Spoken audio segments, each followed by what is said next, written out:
Alors bonsoir à toutes et à tous, je suis ravi de vous retrouver pour déjà une 430e rencontre Vlil. Et ce soir, on a donc la chance de recevoir deux autrices, non pas une, mais deux. Sarah Ortolan pour Retour à Carbery aux éditions Istia et compagnie.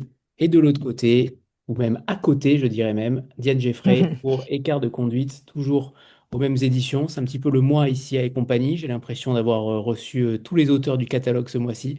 Alors bienvenue à toutes les deux déjà. Merci, merci de nous avoir invités. Alors tout commence par un choc qui ne fait pas de bruit. Dans un quart de conduite, une route côtière, une voiture, un homme à terre, le monde ne s'arrête pas, il continue. Trop vite, et c'est précisément cela qui fait basculer le roman. Dans Retour à Carbery, ce n'est pas un accident mais un retour. Une voiture aussi, 20 ans plus tard, qui entre dans une station balnéaire. Les lieux sont là, reconnaissables, et pourtant si déplacés. Ces deux livres commencent après l'irréparable, après l'acte, après l'enfance. Ils ne racontent pas le moment du choix, mais ce qui se met en place quand on a déjà franchi la ligne. Quand il faut vivre avec ce que l'on a fait ou ce que l'on a fui. Chez Diane Jeffrey, la question n'est jamais que faire, mais comment continuer. Comment ouvrir un coffre ou refermer une portière. Comment regarder son amant sans nommer ce que l'on vient de décider ensemble. La violence est sèche, presque admirative, presque, pardon, administrative. Elle se loge dans des gestes précis, calculés, qui engagent toute une vie. De l'autre côté, chez Sarah Ortolan, le retour à Carbery agit comme une lame lente.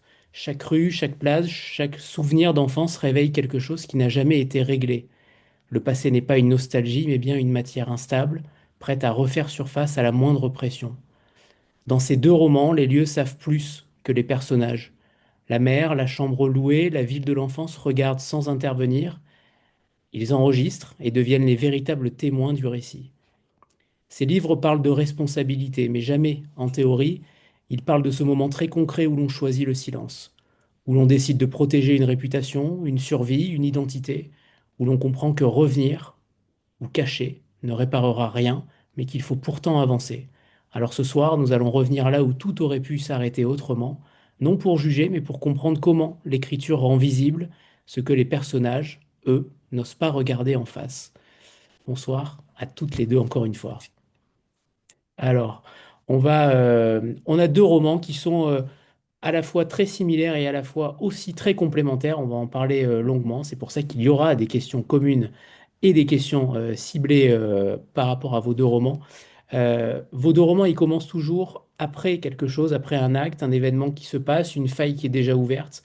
Pourquoi vous avez décidé cela, puisque dès les premières pages, que ce soit d'un côté la mer, la station balnéaire qui redevient témoin dans Écart de conduite, la route de retour après le week-end dans Retour à Carbery, le retour de Stan après 20 ans, et ces allers-retours dont on va parler, Mhm. quelle première image vous a tenu quand vous avez pensé le roman?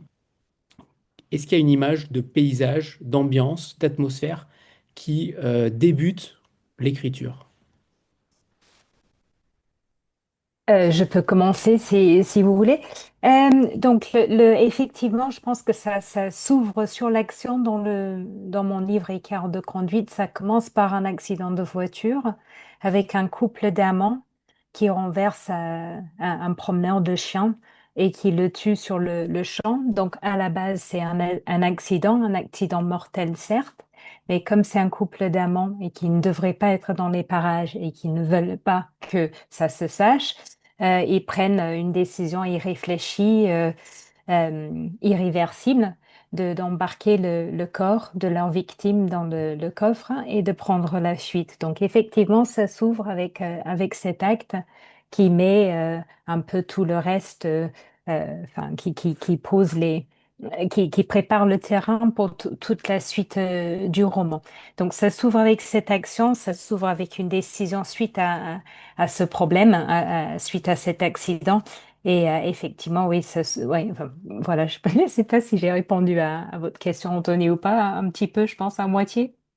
Et alors, vous disiez, Diane, décision irréfléchie. Est-ce que véritablement elle est si irréfléchie que ça? Bah, c'est ce qu'on découvre un petit peu par la suite. Non, c'est un peu moins irréfléchi que ça en a l'air, mais je pense que Nick, il fait un petit peu penser à Kirsten que c'est elle qui a pris cette décision. Effectivement, des deux côtés, ils ont beaucoup trop à perdre s'ils appellent au secours suite à cet accident. Donc, s'ils réfléchissent oui et non, disons que c'est une décision qui a été prise rapidement. Ce qui est sûr, c'est que c'est irréversible et sur le coup, les deux sont d'accord pour prendre cette décision et puis en assumer les conséquences. Après, Kirsten, de son côté, se pose un peu plus de questions. Alors, et de votre côté, Sarah, c'est un petit peu plus, il y a plus de suspense, bien entendu, dès le début. Vous égrenez quelques indices, mais très légers également sur ce qui va se passer. Vous prenez davantage votre temps. Il n'y a pas d'accident de la route d'entrée de jeu. Cela étant, il y a un suspense continu. Je rappelle d'ailleurs que c'est un premier roman. On l'a pas dit, je l'ai pas dit en introduction et j'aurais dû. J'aimerais savoir justement. Premièrement, déjà, comment vous en êtes venu à écrire ce premier roman? Et ensuite, quelle image? Est-ce que c'est Carbery, cette ville inventée? Je crois qu'elle est inventée, en tout cas, j'en ai pas trouvé. En Trace, fait, elle doit se suivre. elle Ouais, s'inspire très j'imagine. très fortement d'une ville qui existe vraiment, qui est la ville de Cabourg en Normandie. Mais alors, il y a plusieurs choses. Moi, ça faisait à peu près au moins 15 ans que j'avais cette idée en tête avant de commencer à l'écrire. Donc, c'était une histoire voilà, qui m'obsédait, qui traînait un petit peu dans mon esprit. Et j'écrivais des nouvelles, des choses plutôt courtes, et je savais que ce roman, si je l'écrivais un jour, il allait falloir que je lui consacre pas mal de temps. Et donc, quand j'ai eu le temps de pouvoir un peu plus m'y consacrer, là, je l'ai vraiment écrit. Mais donc, ça faisait quand même pas mal d'années que j'y pensais. Et ce qui a été à la genèse de cette histoire, bon, il y a deux choses. La première, je peux pas vraiment la détailler parce que ce serait dévoiler la fin, parce que c'est clairement Mhm. la fin qui m'est venue avant tout le reste. C'est cette idée-là qui a fait naître l'idée du roman. Mais par contre, la deuxième chose, c'est clairement, oui, le lieu.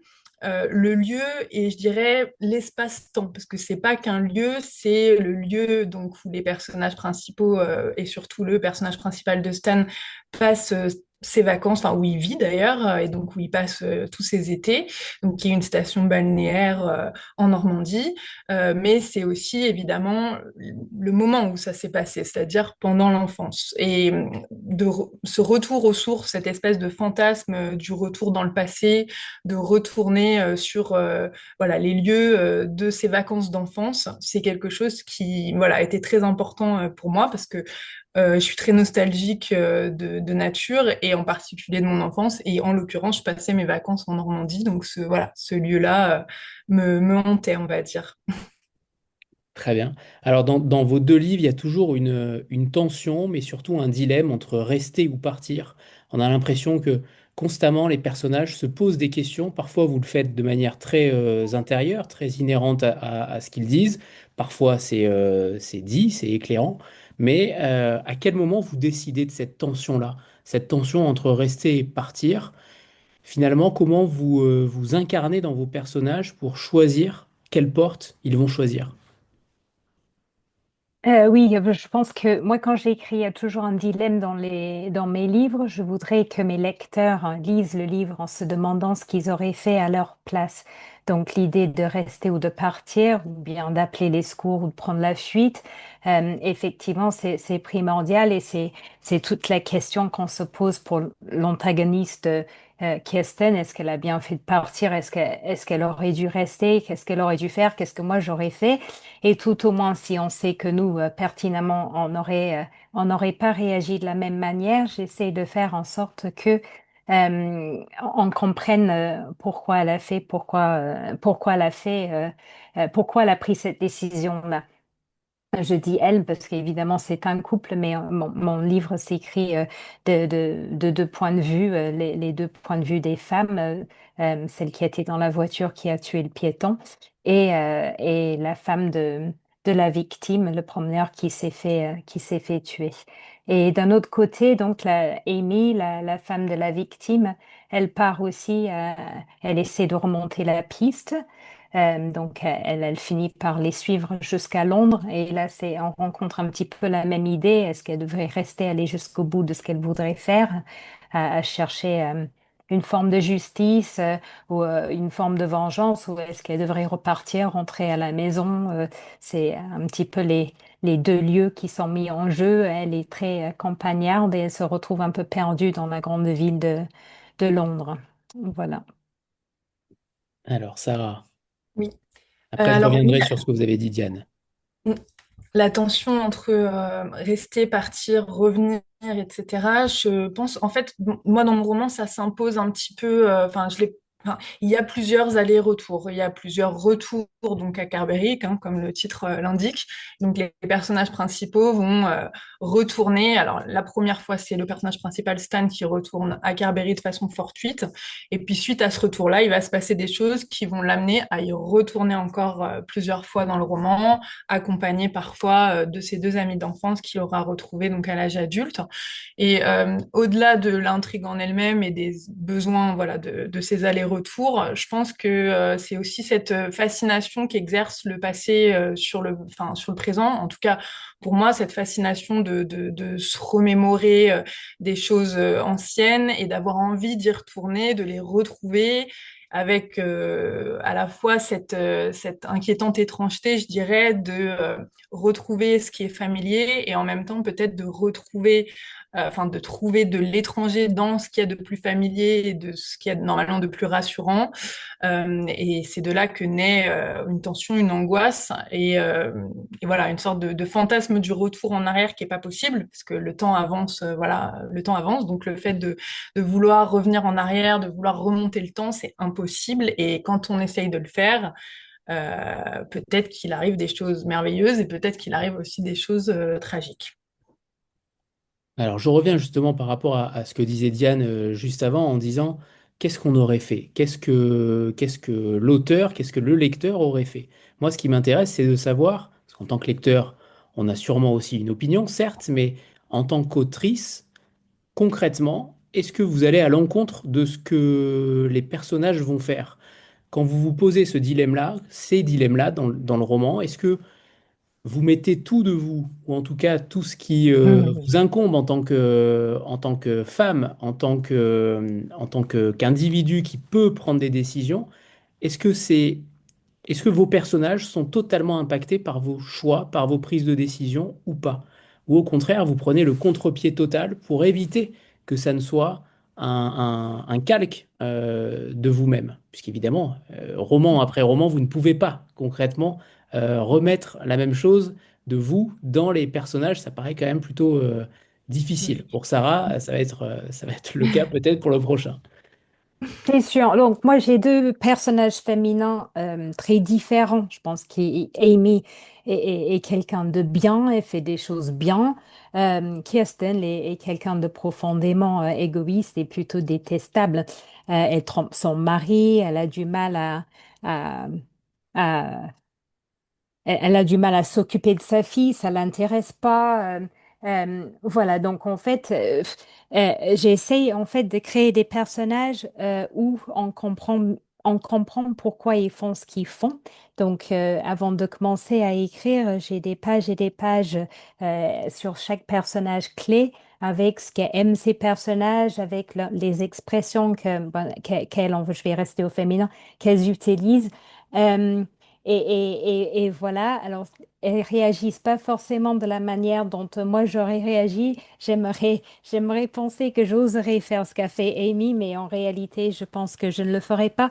Mais, mais Amy le dit clairement à un moment donné, elle, c'est plutôt quelqu'un qui est très bien, mais qui perd tout. Elle perd son mari, elle perd son chien, elle perd tout espoir de fonder une famille et c'est ce dont elle rêvait.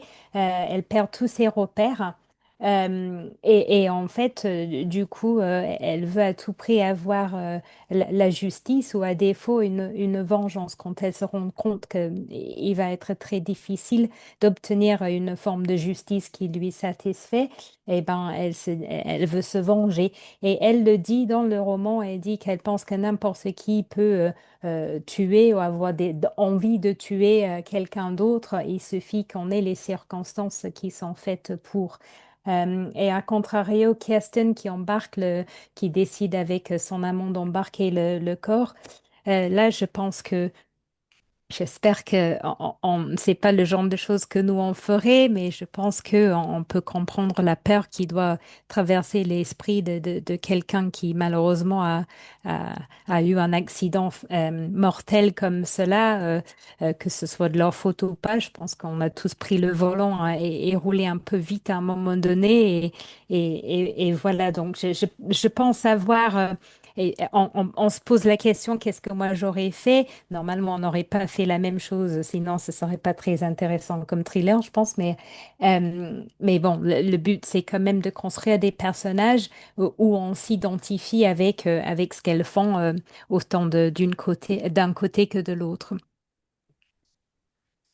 Sarah. Et moi, du coup, j'ai trois personnages principaux, donc Stan, Alice et Finch. Et donc Stan, c'est un personnage dans lequel je me suis beaucoup projetée, qui est assez proche au niveau caractère de moi-même. Donc c'est un personnage forcément que je comprends bien. Et les deux autres ont un caractère, par contre, très très différent.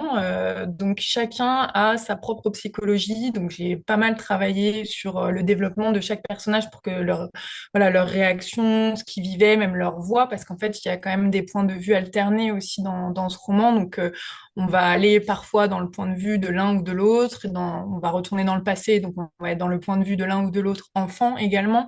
Donc il fallait que tout ça soit cohérent sur le plan psychologique. Donc forcément, il y a des personnages en lesquels je me reconnais, d'autres qui sont beaucoup plus éloignés de moi. Mais par contre, sur la situation initiale qui est donc ces trois amis d'enfance qui sont confrontés à un fait qui leur apparaît avec de troublantes similitudes avec le passé et qui ont envie de mener leur propre enquête et d'essayer de comprendre de quoi ils retournent. Moi, je m'identifie plutôt à cette situation-là. Je pense qu'à leur place, confrontée à la même chose, je pense que j'aurais probablement essayé aussi de mener ma petite enquête. Moi, je suis, en tant qu'expatriée, je suis un petit peu obsédée par l'idée de où est-ce qu'on se sent chez soi et qu'est-ce que c'est d'être chez soi. Et je pense que ça ressort beaucoup dans mes livres. Et ça se ressort avec le personnage de Amy qui va à Londres, mais qui en fait qui a grandi, qui a vécu toute sa vie à la campagne, comme c'était mon cas avant de venir en France, au bord de l'océan et qui se sent totalement perdu.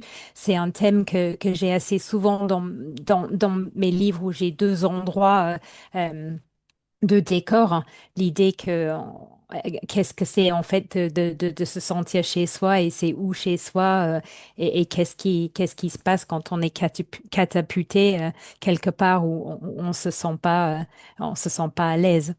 Donc ça vient de moi, cette partie-là autobiographique. Je ne sais pas s'il y a énormément d'autobiographies dans le reste. Je sais pas, après, si je m'identifiais, si je pense que je m'identifiais plus avec Amy qu'avec Kirsten, j'espère être. Il vaut mieux. Ouais, je pense, ouais. J'espère ne pas être bien méchante comme personnalité, et certainement pas égoïste. Moi, mon monde, c'est mes enfants, hein. N'importe qui me connaît vous dirait ça. Donc, Kirsten, c'est loin d'être son cas. Elle n'a pas tout à fait la fibre maternelle, on va dire. Voilà. Je suis surpris par contre, Diane, que vous cataloguiez Kirsten comme entre guillemets le mal absolu. Parce que je pense que elle est moins manichéenne que ça, je trouve. C'est sûr. Je suis pas sûr que beaucoup de personnages, de personnes, d'individus, auraient pris un chemin si différent à sa place. Je pense pas. Je- Oui, bah alors quand j'ai rendu le premier jet de mon livre, mon éditrice m'a dit, Diane, il va falloir retravailler le personnage de Kirsten, parce que ben justement elle n'avait pas de qualité rédemptrice, enfin elle était vraiment que noire comme personnage. Donc j'ai dû un petit peu la nuancer, mais je pense qu'effectivement si on fait bien son boulot, euh, les bons ont quand même quelque chose de méchant en eux, des défauts de personnalité, et inversement, les méchants ne sont jamais que, à moins de créer un tueur en série, normalement, et encore, parce que les quelques tueurs en série sont plutôt charmants, questions, comme, mais là, je divague. Je pense qu'effectivement, il faut avoir peut-être plus de noir, mais un petit peu de blanc quand même, ou bien plus de blanc, mais un petit peu de noir quand même dans la création de son personnage. Et effectivement, elle a des côtés de sa personnalité. On arrive à la comprendre, on arrive à voir qu'elle fait un effort. Elle se pose quand même des questions. Euh, Elle se culpabilise peut-être pas assez, mais elle se culpabilise quand même. Et puis, euh, et puis elle aime les chiens. Je pense que n'importe qui aime les chiens ne peut pas être complètement mauvais non plus. Voilà. Très bien, très bien. J'aimerais savoir, parce que c'est toujours très délicat quand j'interviewe des auteurs de thrillers, de romans noirs, et pour le coup là, ou de polar, parce qu'évidemment, il y a une intrigue et qu'on ne peut pas en dire, c'est-à-dire qu'une grande partie du livre, c'est très difficile de l'effleurer. Mais ce que j'aimerais savoir, c'est, est-ce que vous écrivez contre quelque chose? Est-ce que vous écrivez contre une attente sociale, une attente littéraire, une attente intime? Qu'est-ce qui vous motive pour écrire des romans noirs, notamment pour Sarah, parce que je considère ce roman plus comme un roman noir, roman social, roman noir, roman initiatique peut-être aussi. Et en effet, avec Diane, on est davantage sur le thriller, où là, il y a véritablement davantage d'enquête, on va dire ça ainsi. Euh, Pourquoi vous écrivez? Qu'est-ce que le thriller, qu'est-ce que le roman noir vous permet de faire au-delà de la littérature blanche, au-delà d'une autre forme de littérature? Qu'est-ce qui déclenche chez vous cette envie-là? Bonne question. C'est vrai que c'est une question à laquelle j'ai parfois réfléchi. Je ne sais pas si j'ai exactement la réponse, mais pourquoi le thriller, le roman noir, etc. Je pense parce qu'il y a cette composante d'angoisse, d'anxiété, voilà, de quelque chose qui ne va pas, quelque chose sur lequel on n'arrive pas à mettre le doigt pendant tout le roman, et puis à la fin, en général, on découvre et on est assez sidéré. Enfin, c'est censé être à peu près le canevas classique. Et moi, cette forme-là, elle me plaît beaucoup parce que bah, je pense que je suis quelqu'un d'assez anxieux de manière générale. Et c'est vrai que dans cet espace-temps de l'écriture, au moins, je contrôle qu'est-ce qui est anxiogène, comment ça va se passer exactement. Et ça permet, je pense, de maîtriser cette émotion-là, de la revisiter, d'essayer peut-être oui, de la comprendre. Je dirais ça. C'est Moi, je, malin. je pense que quand on écrit, quand on lit, quand on écrit un crime, quand on écrit de mon point de vue, je pense qu'on a quand même un esprit qui est un peu tordu à la base. Et le fait d'écrire, ça nous permet de mettre ça sur papier, de sortir tout ce qui tourne un petit peu de façon tordue dans nos têtes, de coucher ça sur papier. Après, je pense que moi, j'ai toujours lu beaucoup de romans noirs, des mystères, enfin, tout Agatha Christie quand j'étais très jeune, un peu de tout. Ma mère, elle était à fond dans les polars, donc quand on allait à la bibliothèque, je lisais ce qu'elle prenait après elle, alors que c'était pas du tout adapté pour mon âge. Euh, je pense que paradoxalement, au lieu de se sentir apeuré, après, on se sent en sécurité parce que souvent les choses qu'on décrit sont un petit peu tirées par les cheveux. C'est ça qui rend l'histoire intéressante, on espère. Et on se dit, ça nous arrivera pas à nous, on se sent un peu plus en sécurité. Je pense que même enfant, c'est un petit peu le cas. Je me rappelle mes enfants qui ont lu toute la série Chair de poule. Moi, je reste persuadée que les enfants, ils lisent ça et nous, plus tard, on lit ça parce que le fait d'avoir un peu peur ou de se sentir, d'avoir besoin de regarder sous son lit quand on se couche le soir, mine de rien, on se sent quand même en sécurité. C'est un petit peu paradoxal. Et je ne sais pas si je l'ai bien expliqué, mais je pense qu'en tant que lecteur, vous vous y retrouvez. Euh, et ouais, je pense aussi que quand on écrit ce genre de roman, peut-être que c'est un peu cathartique pour nous. La psychologie est très importante. On a vécu des choses aussi. On peut peut-être tirer sur du vécu pour sortir tout ça. Euh, alors, je ne veux pas dire que j'ai renversé quelqu'un, hein, c'est pas ça que je veux dire. Et je pense parce que vous avez posé beaucoup de questions en une fois là, Anthony, j'ai noté, donc je sais à peu près où j'en suis. Pourquoi est-ce qu'il y a un aspect social dans le roman?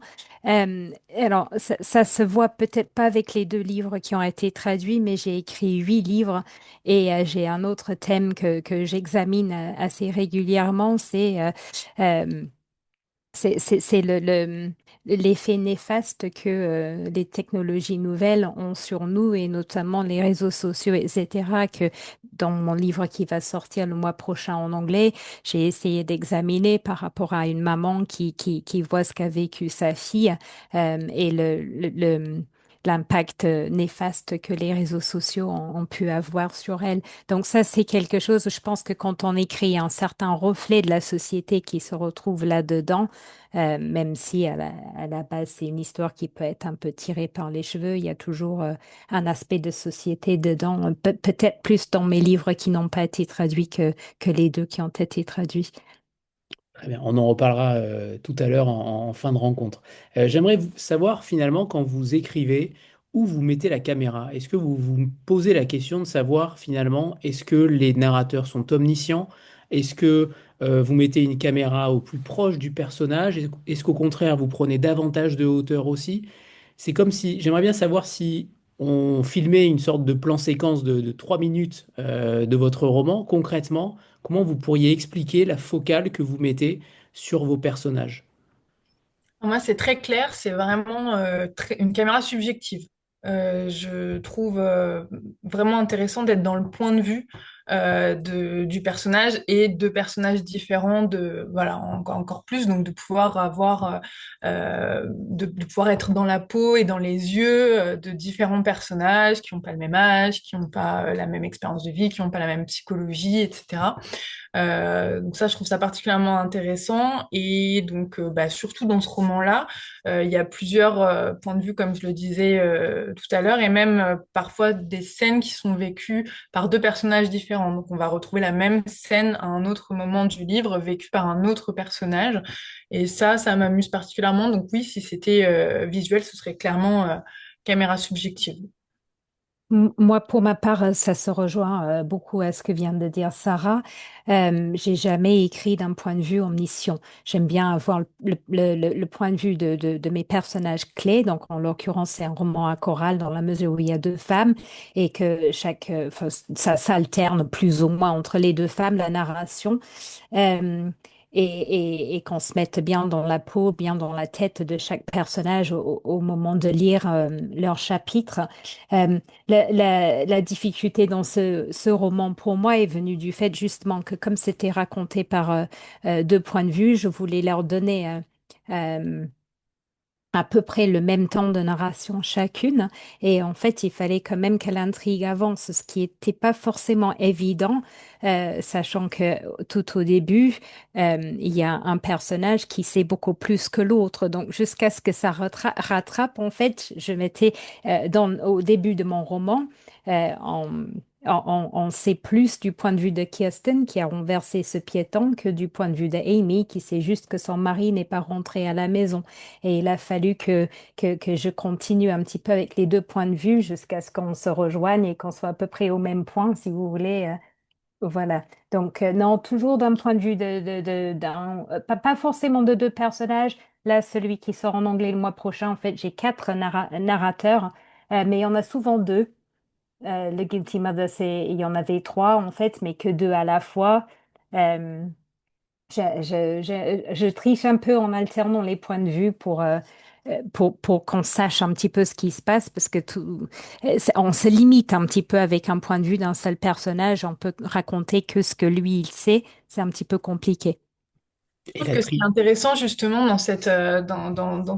cette subjectivité-là, c'est d'avoir la confrontation justement des points de vue et aussi d'avoir un décalage entre ce que le personnage vit et croit et ce que le lecteur sait ou ne C'est sait pas. ça, oui. C'est ça qui est amusant. Mm. Enfin, ça permet pas mal de jeux. Voilà, bah, ça fait un jeu de chat et de souris dans mon livre, du coup, comme ça, effectivement, avec tout au début, on sait beaucoup plus que Amy et à un moment donné, on sait ce que c'est Kirsten et c'est beaucoup plus que ce que ne sait Amy. Voilà.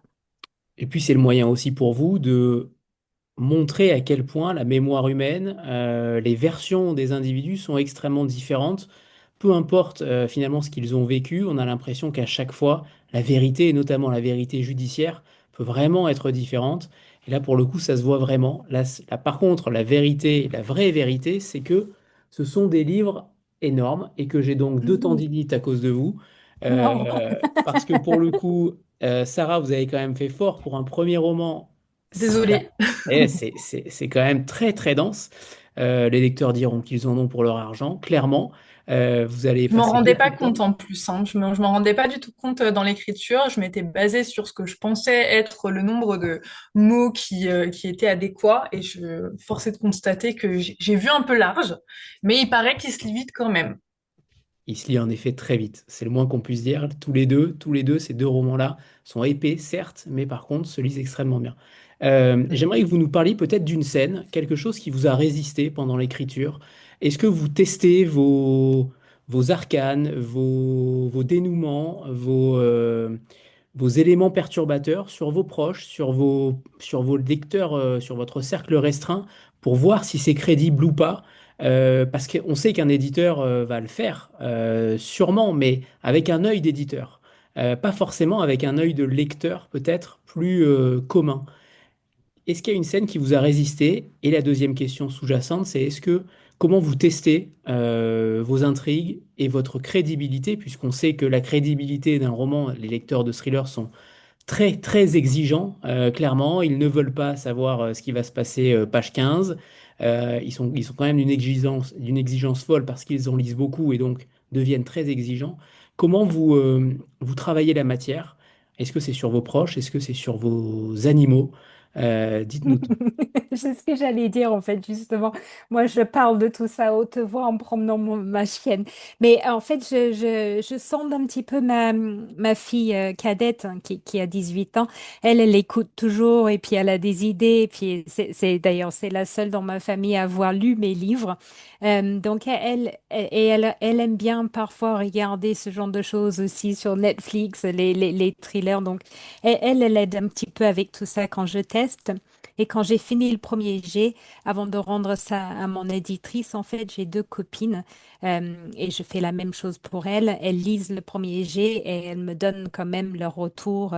Et donc, pour répondre à votre question, Anthony, en fait, le dénouement m'avait posé un petit peu problème. Donc, sans donner de spoiler, en fait, pendant tout le livre, en fait, l'intrigue avance. On n'a jamais Kirsten qui raconte un événement et Amy qui raconte le même événement, mais d'un autre point de vue. En fait, ça avance toujours, toujours, toujours. Et nous, on suit l'histoire, hein, mais en aucun moment, en fait, c'est répétitif avec l'une des deux femmes qui raconte la même chose. Et à la fin, c'était pas le cas. Donc, j'ai dû retravailler les derniers chapitres hein, justement, pour que ça puisse continuer. Donc, vers la fin, les chapitres sont légèrement plus courts, pour que ça puisse continuer en passant d'une femme à l'autre plutôt que de devoir retourner en arrière et remplir un petit peu les blancs pour, pour les lecteurs. Alors moi je fais jamais lire sur le avant que tout soit fini. Déjà ça c'est un truc j'y arrive pas. Donc par contre une fois que le roman a été terminé, oui je l'ai fait lire à un cercle de proches restreint. Et là c'était pour moi vraiment l'épreuve du feu parce que jusque-là j'avais vraiment aucune idée de si le dévoilement final fonctionnait ou pas.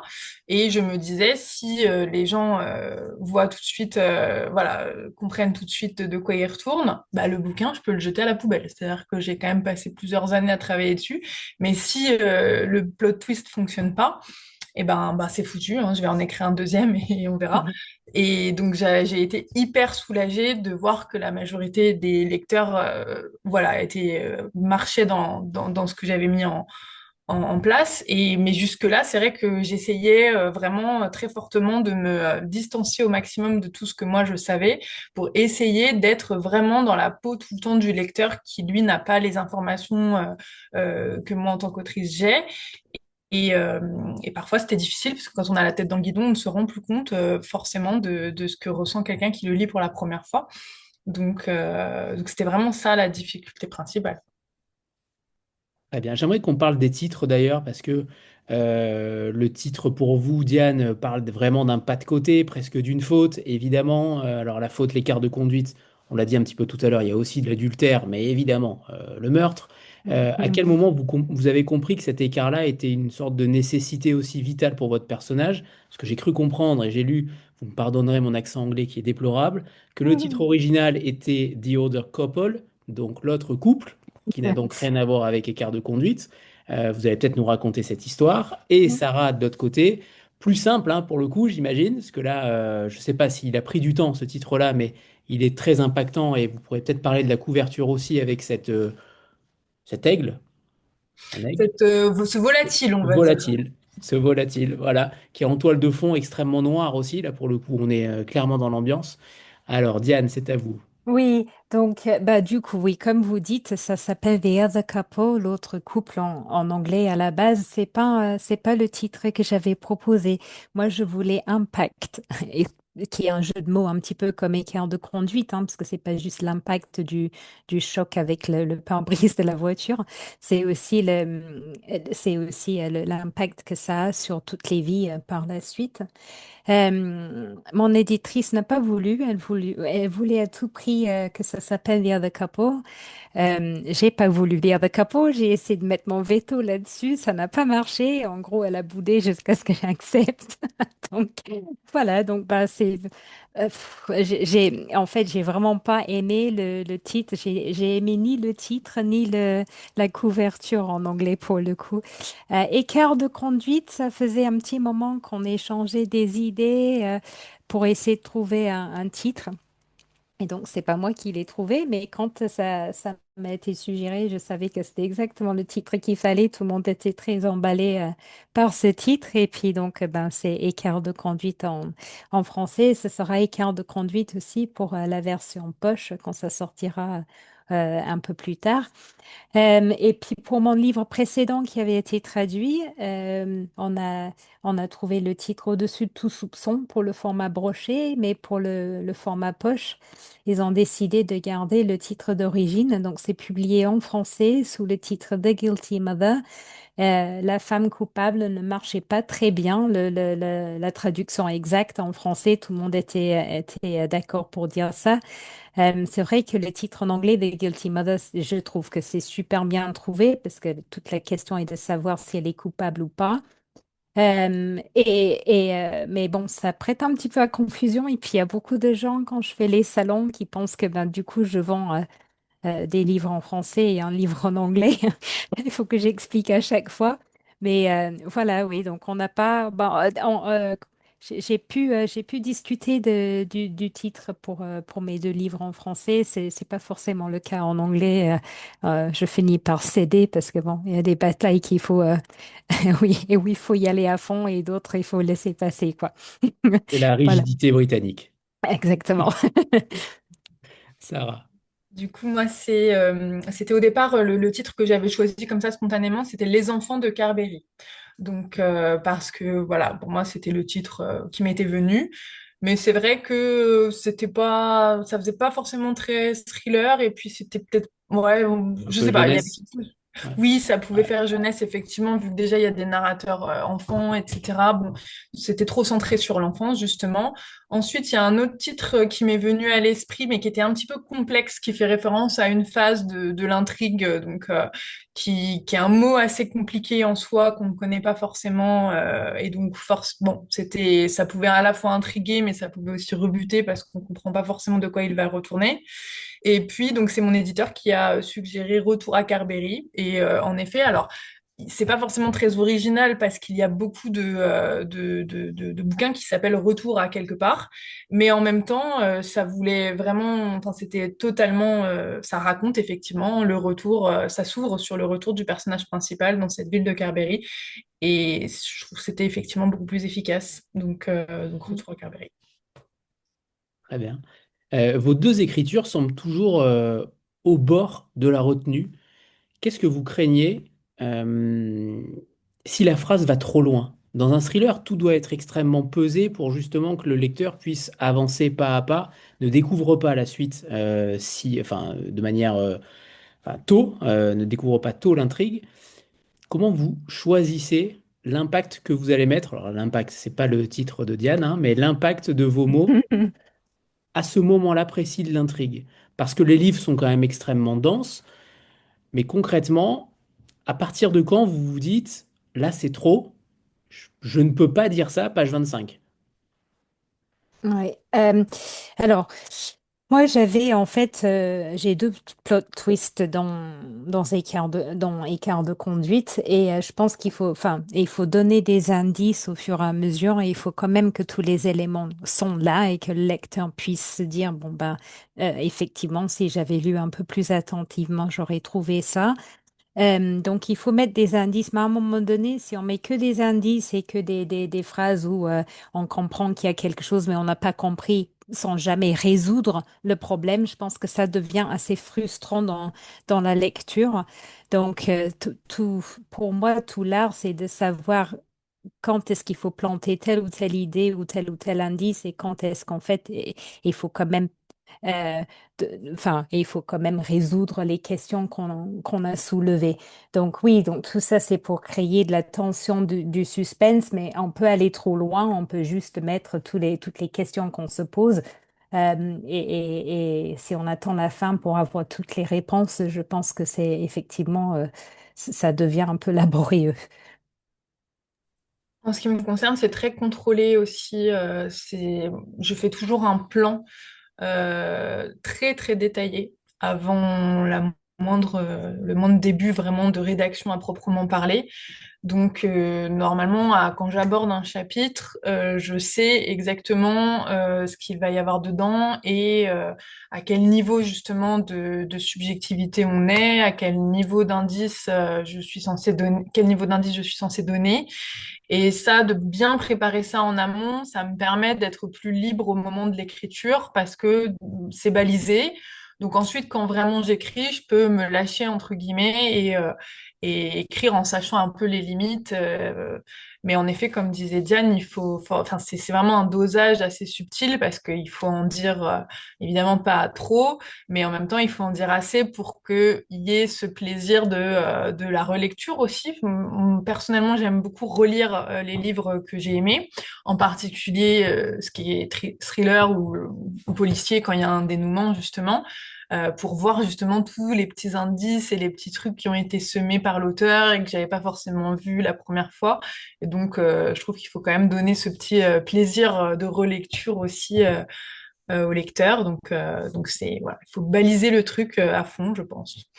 C'est un équilibre à trouver aussi parce qu'à côté des indices ou qu'on plante ou des questions qu'on veut que nos lecteurs se posent, à côté de cela, il faut aussi qu'on continue dans le développement de nos personnages. Il faut que l'intrigue continue à avancer. Je pense que et que qu'on continue aussi à planter le décor, à décrire les lieux si c'est important aux romances qui sont qui tend à c'est presque toujours le cas dans mes livres à moi. Donc il y a tout un équilibre à trouver qui est un petit peu compliqué. Parfois ça s'affine un peu mieux au deuxième ou au troisième jet. Je relis beaucoup mes livres pendant l'écriture même et puis après aussi pour essayer de d'avoir le rythme, pas trop de points morts et puis de faire avancer les choses de façon à ce qu'on n'ait pas trop envie de poser le livre ou qu'on doit se forcer pour reprendre la lecture, quoi. Oui, parce que entre 400 et 600 pages, c'est compliqué de le faire d'une traite. C'est compliqué, mais Oui, bah c'est alors je possible. tiens à dire que quand même, effectivement, ça fait un très beau pavé, mais c'est la longueur normale, hein. Je crois Ouais, que je sais, j'ai... je sais. Ouais, mes Je livres sais. sortent toujours à peu près entre 85 et 88 000 mots. Un roman, du moins, le modèle anglo-saxon voudrait que ce soit entre 80 000 et 100 000 mots. En général, quand je rends un livre qui est court, qui est un peu court, qui pèse un peu léger, on me demande de donner plus de détails pour tel ou tel point d'intrigue ou bien pour de développer tel ou tel personnage un peu mieux. Et ça finit quand même. Et puis si je le rends trop long, on me demande à contrario de tuer un personnage ou de faire quelque chose pour que ce soit plus court. Et ça finit toujours à peu près à 88 000 mots. Donc, bon, mais je pense que la police, elle n'est pas toute petite, donc ça se lit bien quand même. Je suis désolée que vous vous soyez fait mal aux mains, Anthony, mais Non, je c'était défends une quand blague, hein, même bien ma entendu. longueur. Voilà, c'est effectivement assez lourd et un gros pavé, mais c'est la taille normale, Je sais, je vous taquine toutes les deux. hein. Dans les remerciements, vous dites que, d'ailleurs Diane, vous dites que vous allez toujours vers des sujets qui ne vous sont pas familiers. Et ensuite, vous remerciez, comme Sarah aussi, vous remerciez toutes les personnes qui vous ont aidé, notamment sur le domaine judiciaire. Il y a même un maître nageur sauveteur chez Diane aussi, alors voilà, coéquipier. Bref, il y a beaucoup de personnes qui aident souvent aussi sur des petits détails, mais des détails qui peuvent être extrêmement crédibles, qui demandent pour l'auteur une grande crédibilité. Est-ce que vous pouvez nous parler d'eux? Pas forcément de tout le monde, mais en tout cas de certaines personnes qui vous ont aidé à façonner aussi certains décorums, certains apparats des lieux et des professions que vous avez utilisés dans ces livres. Oui. Donc, pour ma part, oui, effectivement, comme The Guilty Mother et Cœur de conduite, il y a une scène qui se déroule devant le tribunal. Et pour The Guilty Mother, qui était en fait mon troisième roman, j'étais complètement perdue. Je ne savais même pas dans quel ordre les gens rentraient dans un tribunal, si le juge était là, s'il arrivait à la fin. Donc, j'ai fait mes propres recherches. Je suis allée suivre un procès pour un triple meurtre, en fait, dans The Old Bailey, qui est le tribunal au centre de Londres. Euh, voilà, donc je suis allée tous les jours, je me suis levée, j'ai fait la queue, je suis allée assister à ce procès. Mais j'ai effectivement des gens qui m'aident beaucoup et notamment une autrice qui relit les chapitres où j'ai mis des choses où je suis pas très sûre. Enfin, je lui donne tous les chapitres en clair où il y a qui se déroulent devant le tribunal et puis elle me dit non, faut poser une question à la fois, pas deux ou trois. Ou non, lui, il aurait déjà été là, lui, il porterait plutôt ça comme vêtement. En fait, si on se trompe, du moins chez moi, on peut être sûr qu'il y a quelqu'un qui va relever ça et en faire tout un flanc. Donc, j'essaie d'être aussi authentique que possible. Et de même, j'ai écrit, en fait, souvent mes livres se déroulent dans le sud-ouest de l'Angleterre parce que c'est là où j'ai moi-même grandi, c'est l'endroit que je connais le mieux chez moi.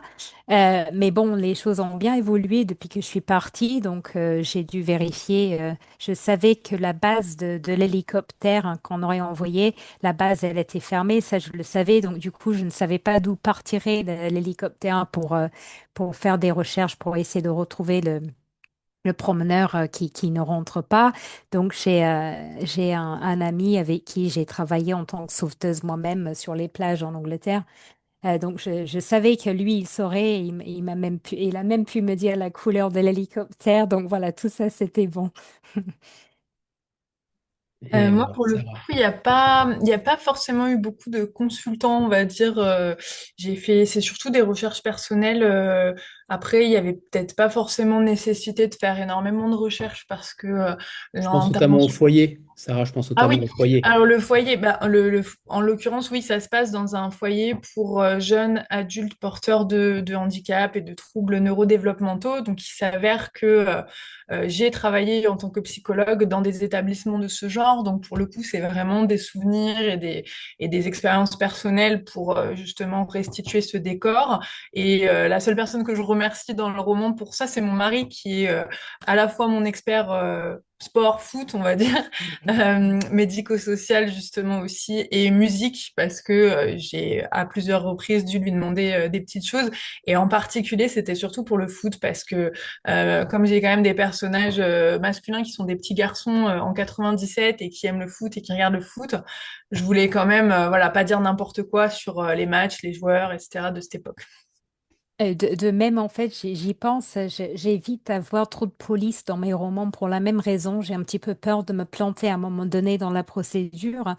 Mais j'ai quelqu'un qui m'aide avec ces chapitres. J'ai écrit tout un tas, ce que j'arrive pas à trouver par moi-même. Je pose des questions pour savoir dans quel ordre ça se serait passé, etc. et je fais relire les chapitres de la même manière. Donc c'est pour ça, par contre, que dans The Guilty Mother, l'enquête est menée par des journalistes. Ça m'évite de me planter avec la procédure de police. Et puis, dans Écart de conduite, eh ben, c'est la veuve de la victime elle-même qui remonte la piste. Donc j'ai des policiers et je vérifie les chapitres, mais j'essaie de pas les faire figurer trop. Alors, je reviens sur Retour à Carberry, Sarah, notamment, on parlait de l'époque. Il y avait le foot, en effet, mais il y avait aussi la musique. Et la musique, elle est présente un chapitre sur deux en épigraphe. Et on retrouve en effet des chanteurs qu'on aime beaucoup, qu'on a connus, et qui finalement, dans leurs paroles, bah, Oui. sont plutôt contemporaines. Ça s'adapte vraiment bien aussi au texte. On pense à Doc Gynéco, à quoi, à G-Squad. Je pensais pas voir G-Squad un jour dans un roman. Et ben voilà, Sarah Ortolan l'a fait. Et Bref, ça donne Alliage aussi. Il y a même comment Alliage. Alliage. Et oui, évidemment. Je sais pas s'ils sont encore en vie. Je crois qu'ils sont tombés comme des mouches. Mais bref, ça donne aussi beaucoup de sel dans l'époque. À chaque chapitre, on a aussi cette phrase et on se remémore aussi quand on est de cette génération, bien entendu, hein. C'est évident que si on a 90 ans, ça sera plus délicat. Si on en a 15, encore moins. Encore plus, Mais oui. voilà. Mais pour le coup, c'est vraiment un roman aussi d'ambiance, d'atmosphère dans ces années-là, dans les années 90, 2000 ensuite. Je trouve que ça, c'est une véritable plus-value aussi. Qu'est-ce qui vous a poussé à insérer ça? Parce que dans le cœur du texte, il y a beaucoup de références pop aussi. Oui. Elles n'y sont pas que dans les citations de début de chapitre. Qu'est-ce que ça vous a donné envie aussi de retrouver cette nostalgie-là dont vous Ah parliez au oui, début? énormément. Moi, je suis très, donc, comme je le disais tout à l'heure, très nostalgique de nature et en particulier de cette période-là qui correspond à mon enfance parce que j'ai à peu près le même âge que les protagonistes. Et donc, en effet, retrouver la fin des années 90 quand on était pré-ado, ado, cette ambiance, voilà, c'est vraiment sublimé par la nostalgie, clairement. Mais moi, je suis assez, voilà, assez fan des années 90 et de tous les souvenirs, de tous les petits objets qu'on utilisait, la musique, même la nourriture. Enfin, il y a plein, effectivement, je me suis fait assez plaisir sur les références. J'ai un chat qui n'est pas content, donc je suis désolée si vous entendez. Mais voilà. Juste espérer que Euh, ma chienne ne s'y mette pas parce que voilà, là, bon.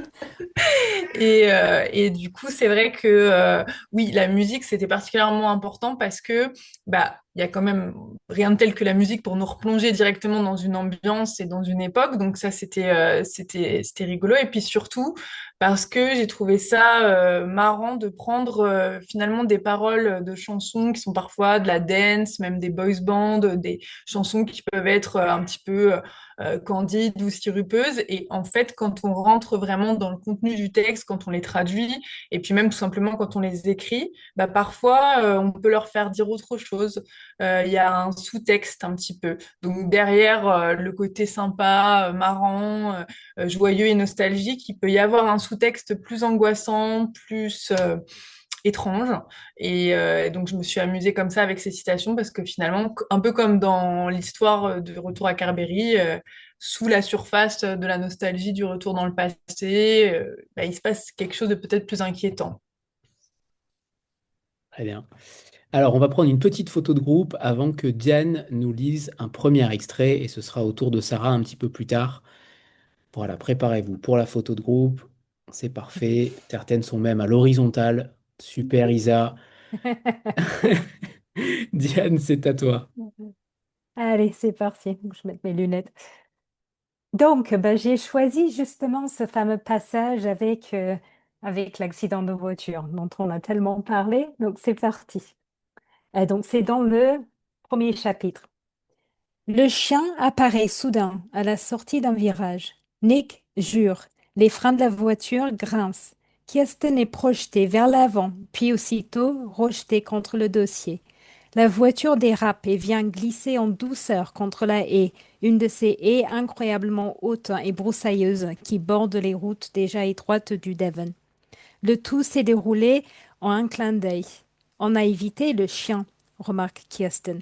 Elle met l'accent sur le dernier mot. Un effet de l'état de choc sans doute. Ils n'ont pas écrasé le chien. Son esprit s'efforce déjà d'effacer le bruit sourd du corps frappant le pare-brise, la vue effroyable de cette masse inerte roulant sur le capot avant de retomber sur le macadam.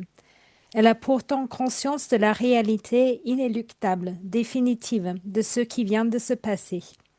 La sidération les paralyse une fraction de seconde, puis ils s'éjectent de la voiture. Courbant la tête sous la pluie qui lui fouette le visage, Kirsten regarde le maître du chien, immobile sur le sol, face contre terre. Elle se couvre la bouche d'une main pour assourdir un gémissement de surprise. Nick s'agenouille auprès du corps et le retourne avec délicatesse. Elle s'accroupit à son tour en face de Nick. Elle sent la pluie transpercer son pantalon de lin. Imitant Nick qui palpe le poignet de l'homme, elle pose ses doigts sur son cou et tâtonne nerveusement, à la recherche d'une pulsation. Elle s'efforce de rassembler des bribes de connaissances en matière de premiers secours, vestiges d'initiation suivis des années auparavant. Une première fois au lycée et plus récemment au travail. Artère radiale, carotide. Les mots lui reviennent en tête pendant que Nick lève le regard vers elle et secoue la tête. On devrait essayer de le ranimer, non?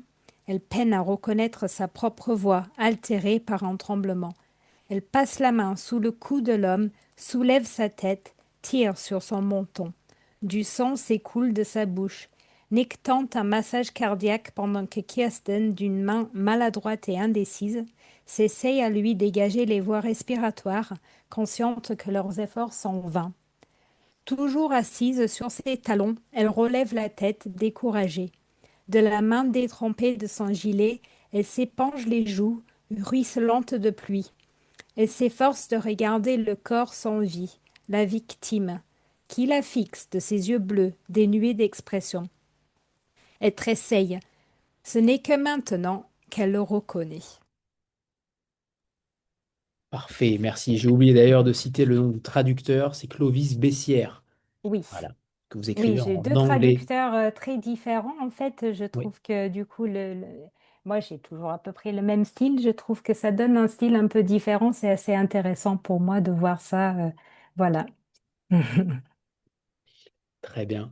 Le chien, justement, personnage particulier parce que c'est un témoin aussi oculaire de l'accident, c'est un témoin voilà, qui va être présent sans être présent, bien entendu, mais pourquoi vous avez décidé de conserver cette présence animale? Comment ce regard de l'animal aide à écrire aussi la culpabilité de Kirsten sur le moment justement où elle doit prendre une décision? Parce qu'elle tarde à savoir quoi faire de ce chien. Pendant longtemps, Nick lui demande de se débarrasser de ce chien, de le mettre dans un refuge.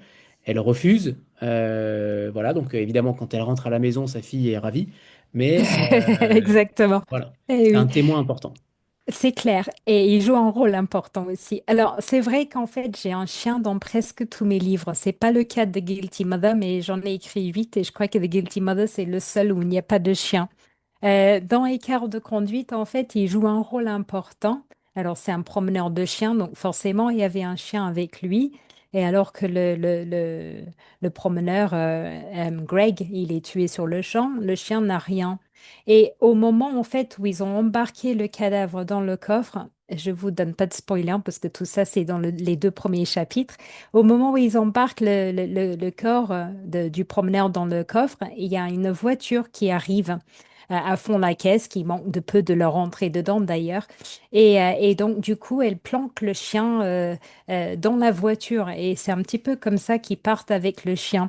Et plus tard, ce chien, bah, je ne peux pas vous dire comment, mais plus tard, ce rôle, le rôle du chien est super important pour faire avancer l'intrigue. Et j'ai eu, là actuellement, pour l'anecdote, j'ai une lectrice, une blogueuse sur Instagram qui est en train de lire Ricard de conduite et elle m'a écrit hier soir, j'espère qu'il n'arrivera rien au chien.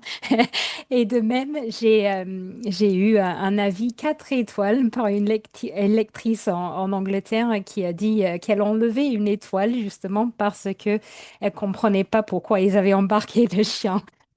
Donc c'est vrai aussi que dans les livres, on peut y mettre des animaux, on peut tuer tout ce qu'on veut en termes de personnages, mais il faut pas jamais toucher aux animaux. c'est vrai, c'est très juste. Une autre anecdote, mais là du côté de Sarah. Alors, je sais pas si tu voulais intervenir sur ça. Non, c'était bon. Non, c'est bon. Oh, c'est bon. Enfin, Euh, je faisais une tête bizarre parce que ouais, quand moi aussi j'adore les animaux, mais j'avoue que dans mon livre, il va peut-être se ouais, passer des choses concernant les animaux. voilà, c'est ça.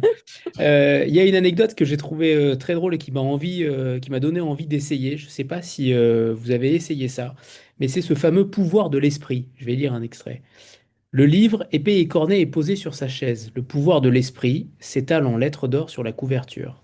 Finch pense à ce qu'il va s'acheter au tout à 10 francs, un magasin qui existait à l'époque. Mm. Grâce à la technique des dents de limace, il relie en diagonale le passage où l'auteur l'explique. Saviez-vous qu'en détournant l'attention de votre interlocuteur par un assemblage de mots incongrus, vous pouvez le rendre réceptif à de nouvelles idées? Essayez et vous verrez. Allez au restaurant et dites au serveur. Donnez-moi un beefsteak, une salade, des dents de limace, on oublie l'addition, un café et une glace. Je vous parie que vous serez surpris du résultat. Ça m'a vraiment donné envie d'essayer ça.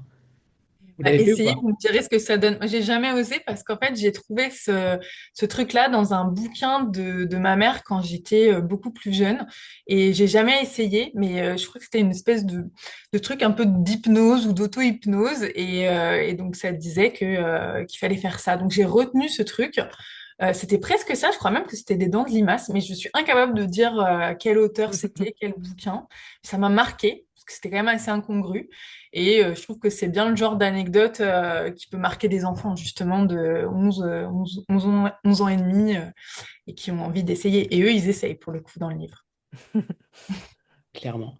Alors Sarah, j'aimerais qu'on parle de Thomas, ce jeune du foyer qui est assassiné de manière brutale, qui va rappeler des souvenirs. On peut pas trop en dire non plus, mais c'est ce jeune qui est dans ce foyer-là, qui s'échappe de ce foyer et qui va être retrouvé assassiné.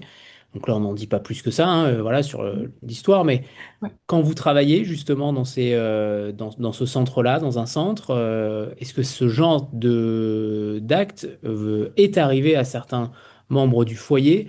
Comment on- pas comment on oublie, mais justement comment on garde ces souvenirs intacts qui ensuite se retrouvent peut-être des années plus tard dans un roman? Quelle est la part du souvenir? Quelle est la part de la colère aussi qui se trouve à l'intérieur de cet acte? Alors, Dieu merci, non, ça m'est jamais arrivé, enfin, ça n'est jamais arrivé à un jeune que je connais personnellement, ni même, voilà, ni même une anecdote que j'aurais entendue. Par contre, ça s'est arrivé à des collègues ou à des personnes que je peux connaître d'avoir dans un établissement dans lequel ils travaillaient un jeune qui peut fuguer une journée et revenir ensuite, ce qui est un événement extrêmement stressant pour tout le monde, pour les familles, pour les salariés, pour les directions. Enfin, voilà, c'est vraiment, vraiment paniquant parce que les personnes sont vulnérables, évidemment. Et ça, j'ai déjà entendu des anecdotes. Moi, j'ai pas, je les ai pas vécues directement, mais bon, c'est déjà assez marquant en soi.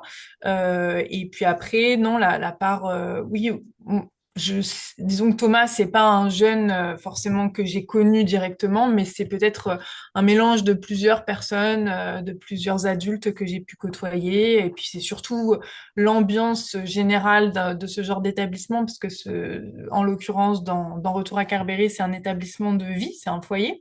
Donc les personnes, les adultes y vivent 24 heures sur 24 quasiment, avec la présence de travailleurs sociaux, d'éducateurs, d'aides-soignants, etc. autour d'eux. Et donc c'est une ambiance assez particulière comme tout lieu de vie, voilà, donc qui a sa propre vie, un petit peu comme voilà n'importe quel endroit où on vit quoi. Mais et ça, voilà, là je me suis inspirée d'ambiances que j'ai pu connaître. Et puis j'aimerais qu'on parle de ces deux personnages qui forment ce trio, Finch et Alice. Alice qui est cette fille qu'il retrouve plus tard, que Stan retrouve plus tard, comment dire, dont il est éperdument amoureux, c'est le moins qu'on puisse dire. C'est le moins qu'on De l'autre puisse dire. côté, on a Finch, qui est ce pote qui va finalement donner son CV à Stan pour travailler avec lui, et ça va être le cas. On s'attendait pas forcément à ça, en effet. Mais cette ambiance-là, en principe, le retour dans une ville, dans une ambiance, dans une famille, c'est souvent fantasmé comme une sorte de résolution. Chez vous, il est plutôt trouble, instable. Ça m'a beaucoup fait penser à ça de Stephen King en fait, dans ce retour-là. Alors c'est moins violent que ça le clown, hein, on est d'accord. Mais justement, c'est intéressant de voir comment vous traitez cette notion de retour.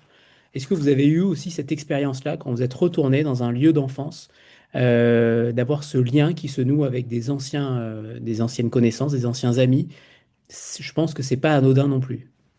Non, c'est pas anodin du tout et la référence à ça est vraiment très très bienvenue parce que c'est un de mes romans préférés, très clairement. D'ailleurs, si j'ai renommé Carberry, enfin si j'ai trouvé ce nom Carberry, c'était aussi pour faire un petit clin d'œil entre Derry, qui est la ville dans ça, et Carberry. Donc il y a vraiment cette notion de lieu hanté d'une certaine manière, où on a des bons souvenirs, où on a les premières amitiés, les premiers amours, etc. Et où en même temps c'est le lieu du traumatisme, parce qu'en l'occurrence c'est là où la maman de Stan est décédée. Et puis il s'est passé d'autres choses pendant ce fameux été 97. Et c'est, oui, un lieu qui peut sembler aussi maudit, qui peut sembler en tout cas dangereux. Et je pense que c'est beaucoup ce qu'on disait, enfin ce que je disais un petit peu tout à l'heure, c'est-à-dire ce retour dans le passé, ce retour en arrière qui est fantasmé, parce qu'on aimerait, je pense, enfin en tout cas les personnes nostalgiques, peut-être comme moi, aiment bien l'idée de pouvoir revenir dans le passé, de pouvoir retrouver les personnes, nos proches, nos amis d'enfance, etc. Et puis en fait, soit c'est déceptif, parce que vous me posiez la question, moi, il m'est arrivé de retourner dans des lieux justement du passé, et c'est des expériences souvent plutôt de solitude justement, où finalement on peut être assez bon ému, mais aussi déçu parce qu'on retrouve pas exactement. Il y a toujours quelque chose, je trouve, de mystérieux et d'énigmatique dans le retour vers le passé en fait. Il y a une sorte de, on n'arrive jamais à le toucher vraiment du doigt parce que c'est impossible de revenir dans le temps. Donc on se retrouve dans un lieu où on a des souvenirs qui sont parfois flous. Et donc je trouve qu'il y a quelque chose comme ça de très énigmatique, de presque angoissant. Et, et voilà, je sais plus ce que je disais, mais le Je retour suis dans le... contente que ça arrive pas qu'à moi. Oui, non, t'inquiète pas, je pars et je sais plus où j'étais. Mais en tout cas, oui, c'est ce que je disais un petit peu tout à l'heure, le retour dans le passé, il n'est pas possible. Et quand on revient vraiment dans le passé, bah, il y a quelque chose qui va pas bien se passer, qui va dérailler, qui n'est pas dans l'ordre des choses. En fait, on peut pas revenir en arrière. Et même si on aimerait, bah, quand on s'y essaye, ça peut mal tourner. Et c'est un peu ce qui se passe dans le livre. Très bien. Alors, je pose toujours deux questions aux autrices et aux auteurs qui passent ici. La première, c'est de choisir un livre méconnu, ou en tout cas moins connu du grand public, que vous aimeriez remettre au goût du jour. Et j'aimerais savoir qui vous avez choisi toutes les deux. Allez, Diane. Moi, j'ai triché. En fait, parce que je trouve que je vous ai donné une super bonne réponse la dernière fois et là, j'ai plus. Mais donc, j'ai pris la question à l'envers et j'ai trouvé un livre, en fait, où tout le monde en parle et que je ne l'avais pas lu. Donc, je l'ai lu l'été dernier. C'est Ne tirez pas sur l'oiseau moqueur en français. Et j'ai dû lire ce livre parce qu'en fait, je suis enseignante, hein, j'enseigne l'anglais. Et c'était sur leur programme, c'était sur les programmes de mes élèves en littérature. Donc, je l'ai lu l'été dernier et comme tout le monde, je savais que ça parlait d'un avocat blanc qui devait défendre un homme noir qui était accusé à tort d'avoir violé une femme blanche.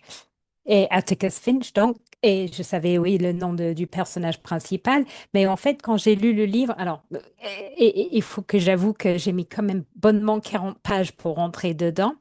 Et après, par contre, j'étais dedans et j'ai trouvé que mes élèves seraient certainement pas d'accord avec moi, mais moi, je trouve que c'est un véritable chef-d'œuvre.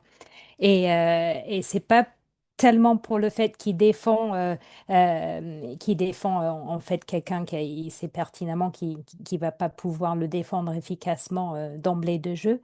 C'est plus un roman d'apprentissage et je trouve que du point de vue narratif, c'est quasiment unique. C'est narré, enfin la narration, c'est à travers les yeux d'une fille scout qui a que 6 ans quand l'histoire commence.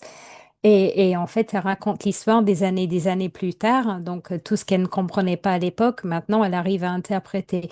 Et ça donne une sorte de double perspective sur la narration, alors qu'il n'y a qu'une seule narratrice, en fait, que je trouve super intéressante. Voilà. Donc, j'ai Très bien. triché, je suis désolée. Mais de toute façon, les auteurs de thrillers et de polars, vous trichez. Voilà. Ouais, hein. Sarah, c'est à vous.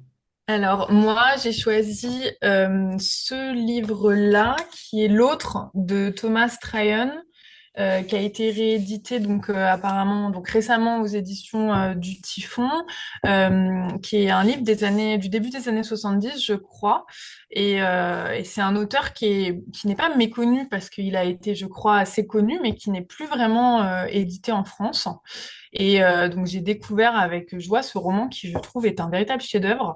Là aussi, donc là, on suit deux jumeaux en été dans la campagne américaine des années 30 et on sent que quelque chose ne va pas. Là encore, il y a cette espèce de bizarrerie latente, une sorte de tension grandissante et en même temps un état un peu second, onirique.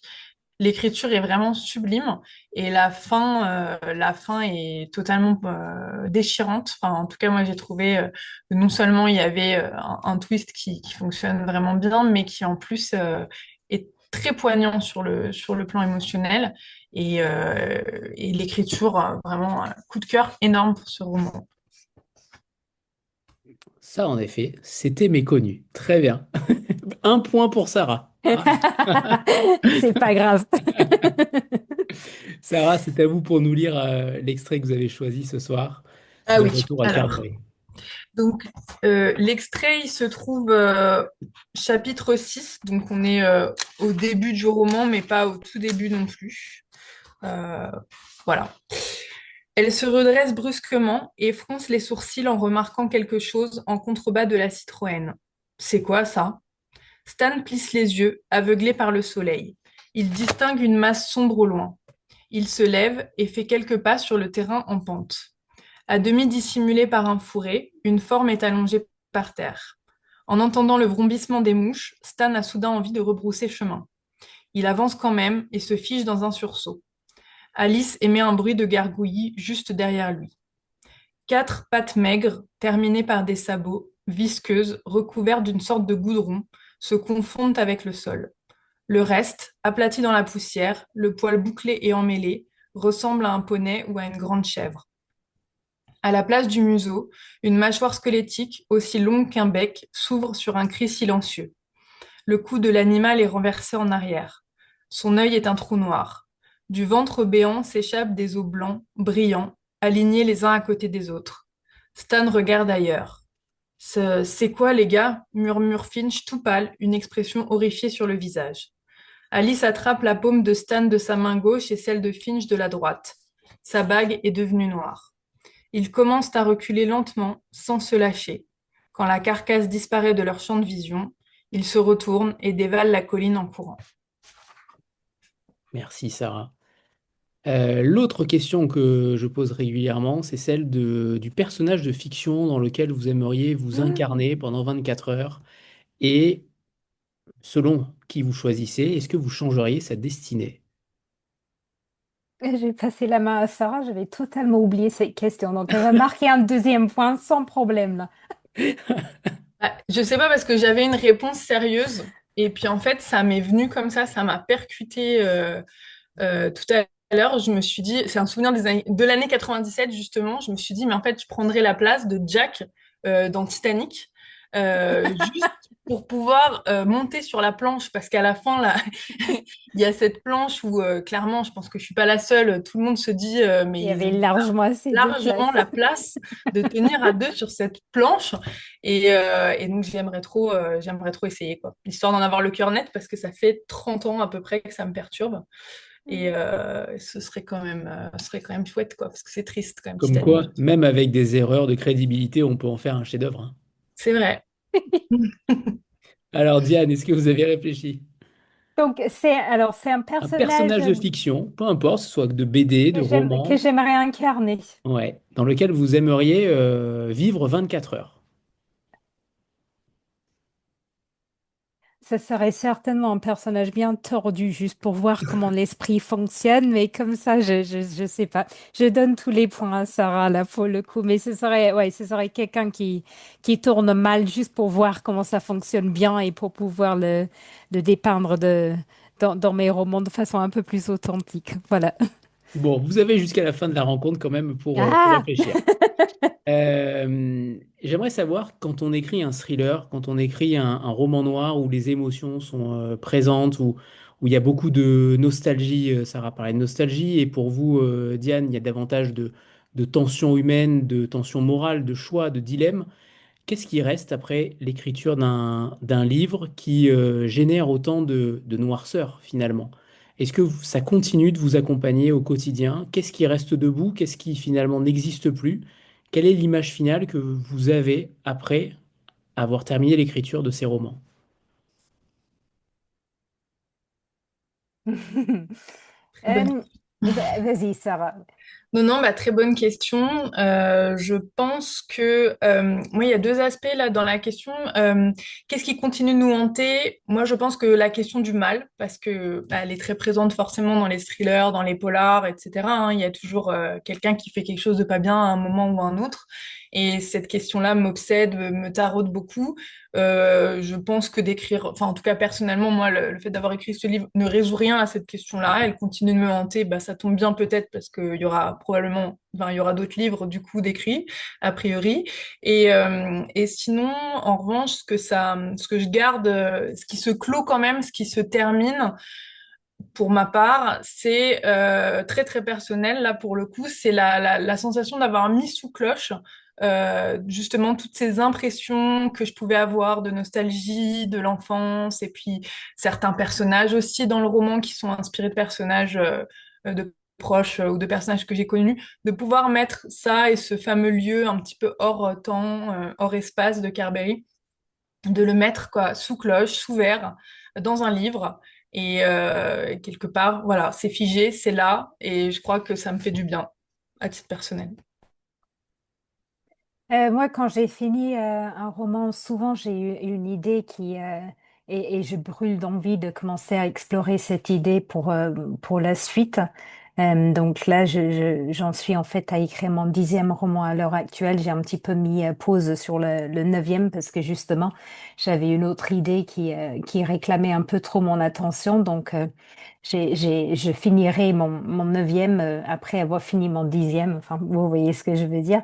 Donc, quand j'ai fini un roman, j'ai très envie de passer à la suite. Je lis, comme je l'ai dit tout à l'heure, je lis et je me relis très très souvent pendant l'écriture même et puis à la fin, enfin, je sais plus combien de fois j'ai lu chaque roman. Euh, Quand c'est terminé à la fin, et puis à toutes les différentes étapes au moment de l'édition aussi, je relis à chaque fois. Donc en général, quand j'ai fini d'écrire un roman, que c'est vraiment fini, fini, je peux plus le supporter. Je veux pas en entendre parler. Il faut que je fasse une pause. Alors après, ça sort très vite de la tête et on se dit oui, ok, donc, de quel roman je dois parler ce soir? Il faut que je me rappelle le nom des personnages. Il m'est arrivé totalement d'oublier le nom d'un de mes personnages dont je voulais parler lors d'une rencontre parce que le livre, je l'avais écrit il y a un petit moment déjà. Voilà, donc quand j'ai fini, mais je pense que c'est un accomplissement, même si le roman n'est pas bon, d'avoir écrit autant de mots et d'avoir structuré un roman du début jusqu'à la fin. Donc il y a une sensation de, enfin, une très bonne, je sais pas comment décrire. On se sent un peu euphorique en fait, hein, et en même temps, j'ai envie tout de suite de commencer à travailler autre chose. Je pense que c'est pas la même chose quand on écrit, quand on lit. Quand je lis un livre quand je lis un livre, j'aime que les personnages restent avec moi après. J'aime un petit peu imaginer une suite. Je suis très fan de fins ouvertes hein, et je me rends compte que mes lecteurs ne le sont pas. Mais moi, j'aime bien en fait pouvoir imaginer un petit peu la suite de par moi-même et rester un petit peu avec les personnages après avoir fini le livre. Alors, j'aimerais que vous nous parliez justement de la suite. Alors, de la suite pour Diane en France, parce que pour le coup, il y a déjà beaucoup de livres qui sont sortis outre-Atlantique et j'aimerais savoir lequel va sortir prochainement en France et si vous pouvez nous en parler un peu. Et Sarah, le second, le deuxième roman, qui est toujours très important parce qu'après un premier roman, on attend toujours les auteurs au tournant. Voilà, et donc j'aimerais savoir, Merci de donc, me mettre la pression. non, vous êtes la reine du thriller, donc du coup, là, pour le coup, voilà, il y a une pression. Voilà, c'est sûr. Mais dans quoi vous allez vous incarner à nouveau, finalement, avec après cette nostalgie-là et ce retour en enfance? Est-ce que vous allez aller sur la même trame de roman noir ou au contraire sur du thriller plus classique? Racontez-nous vos envies Alors, et ce qui va être réel. je suis en train de travailler sur le second roman. Après, est-ce que ça correspond plus à un thriller ou à un roman noir? Je pense que ce sera à vous de juger. J'ai un petit peu du mal à. Pour moi, ça reste un thriller psychologique comme le premier, c'est-à-dire que ce sont des personnages ordinaires à qui il va arriver des choses extraordinaires. On va être dans la peau de ces personnages. L'intervention de la police va être minime. Donc on va être vraiment, encore une fois, je pense, dans le thriller psychologique. Et là, en l'occurrence, ça va être un huis clos, enfin un semi-huis clos familial. Donc voilà, je peux pas trop en dire plus, mais voilà. Et C'est déjà donc, pas mal. moi, à la fin de l'année, j'ai un nouveau livre qui va sortir chez Istia et compagnie. Le titre en anglais, c'est The Crime Writer. Je pense qu'on va appeler ça en français l'auteur du crime. Et c'est l'histoire de justement d'un auteur qui écrit des polars, dont la femme est portée disparue. Tout de suite au début du roman, en fait, voilà, elle rentre pas. Et elle disparaît dans des circonstances qui ressemblent fortement à l'intrigue d'un de ses romans. Ce qui fait que très vite, c'est le suspect numéro un dans cette affaire. Donc, c'est écrit de deux points de vue, à nouveau. Le point de vue peu fiable de l'auteur et le point de vue d'une journaliste qui était au lycée avec sa femme, avec la femme de l'auteur, et qui utilise ça un petit peu pour s'approcher de lui, pour essayer de savoir la vérité. Voilà, donc je pense que j'ai tout dit. Enfin, j'ai tout dit sans donner de spoiler, hein, je fais très attention. Très bien. Et alors, je précise je ne l'ai pas dit au tout début, mais vos deux ouvrages ne viennent pas de sortir. Ils sont sortis déjà il y a quelques temps et c'est rare que je le fasse ici, mais en principe, on reçoit beaucoup de livres nouveautés et pour le coup, c'est bien parfois de revenir vers des livres qui sont sortis il y a un bout de temps. Celui de Sarah est sorti en octobre dernier et celui de Diane en mai dernier. Mm. C'est pour ça qu'il y a un deuxième roman, enfin un autre roman qui sort en fin d'année. Voilà, je précise que Diane n'écrit pas un livre par an, enfin deux livres par an. Voilà, elle doit Non, j'ai du s'occuper mal à aussi faire de un ses livre animaux, par an, ce qui est censé être le rythme, ce qui est déjà du beaucoup. moins chez moi, c'est ce qu'on on nous dit, il faut sortir un livre par an. Moi, c'est plutôt 14 mois, donc voilà. Très bien. Alors, quand on referme Écart de conduite, il reste une image persistante, celle d'un monde qui a continué malgré tout. La route, la mer, les jours qui passent et cette certitude lourde que rien ne viendra effacer ce qui a été fait. Le roman ne cherche jamais à sauver ses personnages, mais les accompagne dans ce qu'ils ont décidé de porter. Dans Retour à Carbery, la dernière impression n'est pas celle d'un retour accompli, mais d'un déplacement intérieur. La ville est toujours là, l'enfance aussi, mais elles ne sont plus des refuges. Elles deviennent des territoires à traverser sans garantie. Le passé ne s'apaise pas, il se comprend autrement. Ces deux livres se répondent par ceux qu'ils refusent. Ils refusent l'explication morale et la consolation narrative. Ils refusent l'idée qu'un geste, une confession ou un retour suffirait à réparer. À la place, ils proposent une écriture de la conséquence. Chez Diane Jeffrey, chaque décision est pesée, chaque silence est actif. Le roman nous force à rester dans l'inconfort de la dissimulation, à sentir la fatigue morale, à s'installer, à comprendre que la violence la plus durable est parfois celle que l'on administre calmement. Chez Sarah Ortolan, l'enfance n'est jamais idéalisée, elle est fragmentaire, trouée, parfois dangereuse. Revenir à Carbery, ce n'est pas retrouver, mais bien accepter de regarder ce qui jusque-là avait été laissé dans l'angle mort.